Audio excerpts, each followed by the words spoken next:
पिछले भाग में आपने देखा कि सारा और हेनरी की गाड़ी जंगल के बीचों बीच अचानक खराब हो जाती है। मदद मांगने के लिए वे लोग घने जंगल के बीच बनी एक आलीशान हवेली में जाते हैं, जहां उनका स्वागत एक बूढ़ी औरत करती है, जो उन्हें रात बिताने के लिए जगह दे देती है।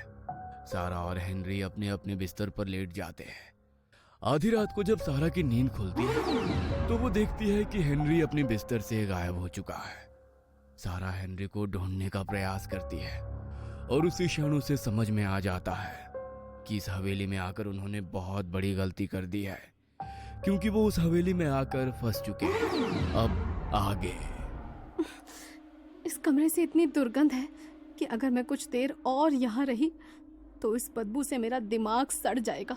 सांस लेना भी मुश्किल हो रहा है यहाँ। ये मैं कहाँ फंस गई हूँ? Please God, please help me. Henry पता नहीं कैसा होगा। तभी सारा को किसी छोटी बच्ची के हंसने खिलखिलाने और नर्सरी राइम्स गाने की आवाज सुनाई देने लगती है। ये बच्ची कौन है यहाँ?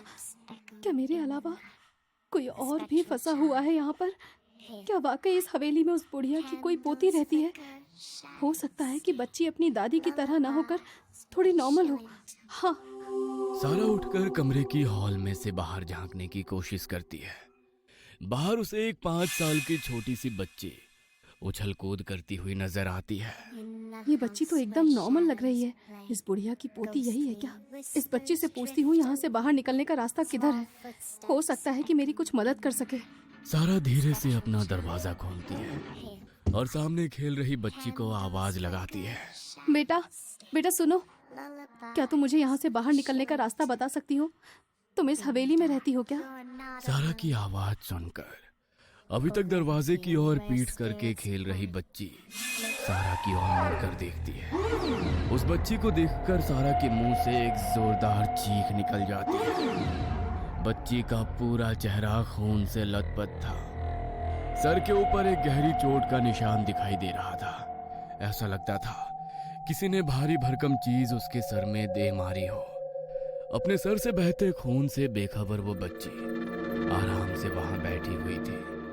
सारा को देखकर अचानक उस बच्ची के चेहरे के भाव बदलने लगते हैं और उसके शरीर की हड्डियां एक एक कर चट चट की आवाज के साथ टेढ़ी मेढ़ी होने लगती है। बच्ची का चेहरा दूसरी ओर घूम जाता है और पैर भी उलट जाते हैं।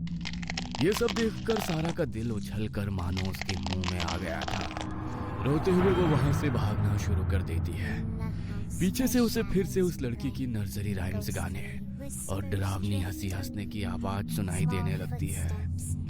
इस सुनसान हवेली के अनगिनत कमरों के पीछे ना जाने कितने राज दफन थे। सारा मदद की तलाश में बेसमेंट के एक कमरे से होते हुए दूसरे कमरे में दौड़ लगा रही थी, लेकिन वो नहीं जानती थी उसकी ये लुका छिपी कितने समय और चलने वाली है।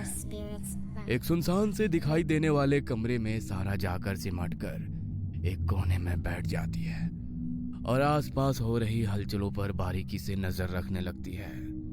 अचानक ही उसे घड़ी के 2 बार घंटे बजने की आवाज सुनाई देती है और उसी के साथ किसी के भयानक रूप से चीखने की आवाज भी उसके कानों में पड़ने लगती है। इससे पहले कि सारा कुछ भी समझ पाती, एक झटके से कमरे के पीछे की तरफ का दरवाजा खुल जाता है और धीमे कदमों से कोई उस कमरे के अंदर आने लगता है। सारा के दिल की धड़कन तेज हो गई थी। डरते हुए सारा धीरे से खुले हुए दरवाजे की ओर देखती है। सामने का नजारा देखकर उसकी आंखें हैरत से खुली रह जाती है। दरवाजे से हेनरी धीमे कदमों से धीरे धीरे उसकी ओर ही चला आ रहा था। हेनरी को अपनी ओर आता देखकर सारा हक्की बक्की रह जाती है और अपनी जगह से उठकर खड़ी हो जाती है। एकाएक वहीं सड़ी गली लाशें आकर हेनरी के ऊपर टूट पड़ती है। हेनरी की चीखों और खून के छींटों से अगले कुछ पल सारा के लिए बिल्कुल धुंधले से पड़ जाते हैं। कुछ ही पलों के भीतर हेनरी खून से लथपथ होकर सारा के सामने जमीन पर गिर पड़ता है। हेनरी के शरीर से खून का एक एक कतरा चूस लेने के बाद वे सारे मुर्दे फिर से बेजान होकर वहीं गिर पड़ते हैं। जान से भी ज्यादा प्यारे हेनरी को उन डरावनी लाशों के बीच ऐसे पड़ा देख सारा के होश उड़ जाते हैं और वो पागलों की तरह चिल्लाने लगती है। सारा बिल्कुल बेसुध हो गई थी। तभी एक बार फिर से सारा को छड़ी की टक टक सुनाई देनी शुरू हो जाती है। देखा, मैंने कहा था ना, मैं तुम्हें ढूंढ लूंगी। चलो अब अच्छे बच्चों की तरह आओ मेरे पास। कौन हो तुम? मैंने क्या बिगाड़ा है तुम्हारा? क्या चाहती हो मुझसे? चली जाओ, चली जाओ। अभी भी नहीं समझी तुम? ज्यादा परेशान मत हो, तुम्हें भी तुम्हारे हेनरी के पास जाने में ज्यादा देर नहीं लगेगी। मेरे हेनरी को मार डाला। हेनरी! बिल्कुल भी दर्द नहीं होगा। हेनरी को भी समझाया था मैंने, ये लुका छुपी का खेल ना खेले, लेकिन उसने मेरी बात नहीं मानी। देखो क्या हुआ उसका। लेकिन तुम समझदार हो तो मेरी बात मानोगी ना? तुम्हारे हेनरी की मौत बर्बाद हो गई, मरकर भी किसी के काम नहीं आया, लेकिन तुम मेरे काम आओगी। वो तुम्हारा इंतजार कर रहा है। सारा खून उगलती आंखों से उस बूढ़ी औरत की तरफ देखती है और पास में ही टेबल पर रखा हुआ कांच का एक फूलदान उठाकर बुढ़िया के सर पे दे मारती है। सर पर वार होने के कारण बुढ़िया दर्द से करा उठती है और जमीन पर गिर जाती है। बुढ़िया को इस तरह जमीन में गिरा देखकर सारा उठकर खड़ी हो जाती है और फूलदान को उठाकर एक के बाद एक बुढ़िया के सर पर वार करना शुरू कर देती है।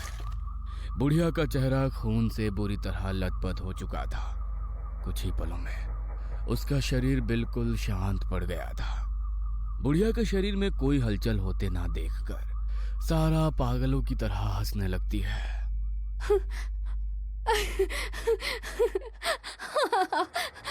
मार डाला मैंने, मार डाला मैंने। सारा ने अपने हाथों की तरफ देखा। उसके हाथ खून से पूरी तरह सन चुके थे। लड़खड़ाते हुए वो उठती है और कमरे से बाहर की ओर जाने लगती है। तभी एक बार फिर उसे छड़ी की खटखट की आवाज सुनाई देने लगती है। सारा घबरा कर पीछे देखती है। बुढ़िया ठीक उसके पीछे खड़ी हुई भयानक तरीके से मुस्कुरा रही थी।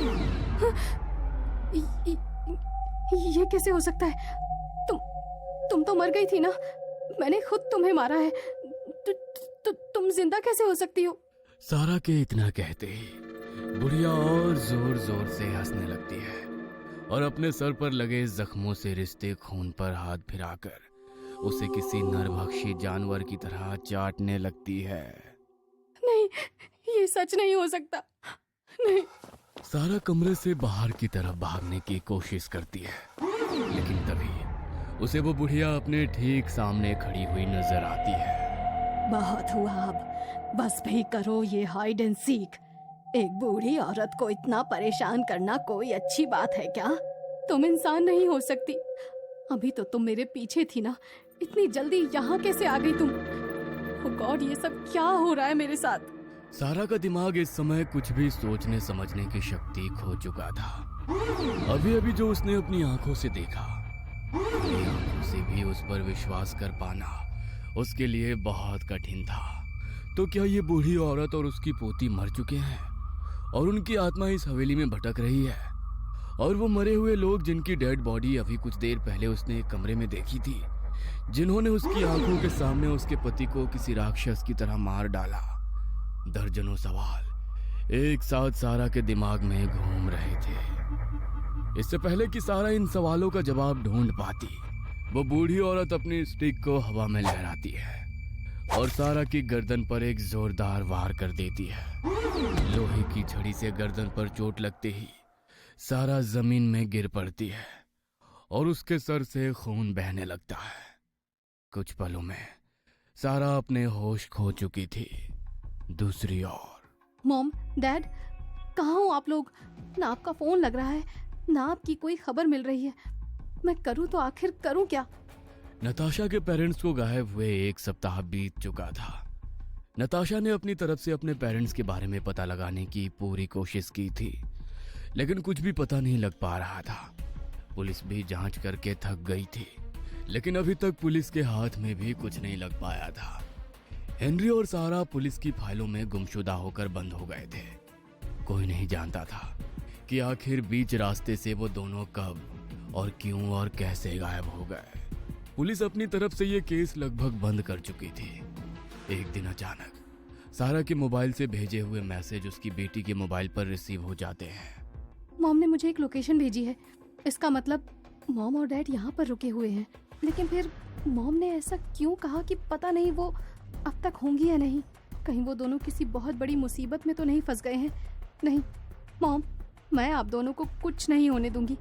आप चिंता मत करो, पुलिस आप तक पहुँचे ना पहुँचे, मैं आप तक पहुँच कर ही रहूंगी। सारा की बेटी बार बार अपने मॉम डैड का फोन डायल करती है, लेकिन दोनों में से किसी के भी नंबर पर कॉल कनेक्ट नहीं हो पाती।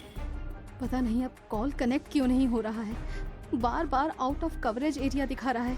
नताशा अपना बैग पैक करती है और कार से अपने पेरेंट्स को ढूंढने निकल पड़ती है। लोकेशन की मदद से नताशा उस बंगले तक पहुंच जाती है और दरवाजे पर पहुंचकर बेल रिंग कर देती है। स्वागत है मेरे बच्चे, मैं कब से तुम्हारा इंतजार कर रही थी। मेरा इंतजार? लेकिन आपको कैसे पता कि मैं यहाँ आने वाली हूँ? आप मेरा इंतजार क्यों करेंगी? मैं तो आपको जानती तक नहीं। परेशान मत हो, जल्दी ही सब जान जाओगी। इतने बड़े बंगले में रहने के लिए कोई साथी तो चाहिए होता है ना, इसीलिए मैं हमेशा मेहमानों का इंतजार ही करती रहती हूँ। इसी बहाने कुछ समय के लिए ही सही मेरा मन बहल जाता है। अंदर आओ, कुछ खाने पीने के लिए चाहिए? नहीं, बस थोड़ा पानी मिल सकता है? तुम बैठो, मैं अभी लाती हूँ। बूढ़ी औरत पानी लेने के लिए चली गई थी।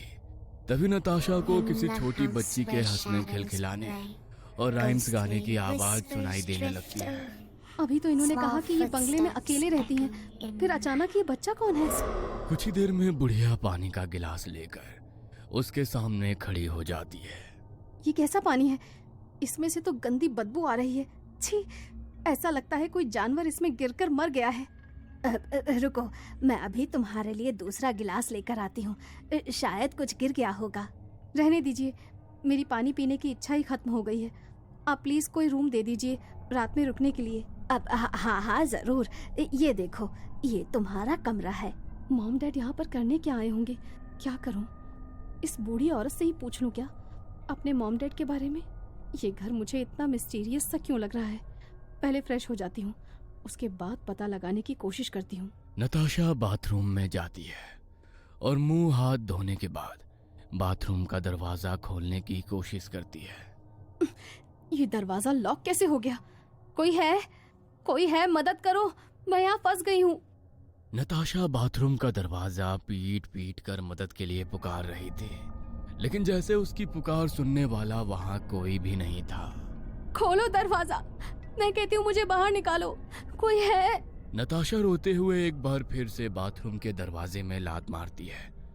उसकी उम्मीद के विपरीत इस बार बाथरूम का दरवाजा ऐसे खुल जाता है जैसे वो कभी बंद ही नहीं हुआ था। वो दौड़कर बाथरूम से बाहर आती है, लेकिन बाथरूम के बाहर उसे कोई भी नजर नहीं आता। ये दरवाजा लॉक किसने किया था? यहाँ तो कोई भी नहीं है। नताशा घबराते हुए वापस अपने बेड पर आकर बैठ जाती है।